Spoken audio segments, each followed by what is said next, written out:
सह्याद्री सहकारी साखर कारखाना संचालक मंडळ पंचवार्षिक निवडणूक सन 2025 या निवडणुकीमध्ये शेतकरी सभासदांसाठी मतदान कसे करावे यासाठी मतपत्रिकेचा नमुना घेऊन आलेलो आहे। निवडणूक आयोगाकडून आपणास 10 वेगवेगळ्या रंगाच्या मतपत्रिका देण्यात येतील। यामध्ये पांढऱ्या रंगाची मतपत्रिका ही गट क्रमांक 1 कराड ऊस उत्पादक सभासदांसाठी आहे।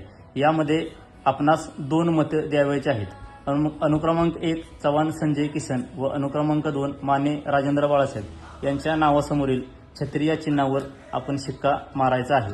तसेच गट क्रमांक 2 तळबीड ऊस उत्पादक यामध्ये आपणास 2 मते द्यावयाची आहेत। यामध्ये अनुक्रमांक 2 माने बाळासाहेब नामदेव व अनुक्रमांक 5 पवार भास्कर अण्णाजी यांच्या नावासमोरील छत्री या चिन्हावर आपणास शिक्का मारायचा आहे। याप्रमाणे आणखी 8 मतपत्रिका आहेत। या मतपत्रिकेसमोरील छत्री या चिन्हावर शिक्का मारून स्वर्गीय यशवंतराव चव्हाण साहेब सह्याद्री परिवर्तन पॅनेलला भरघोस मतांनी विजयी करावे ही विनंती।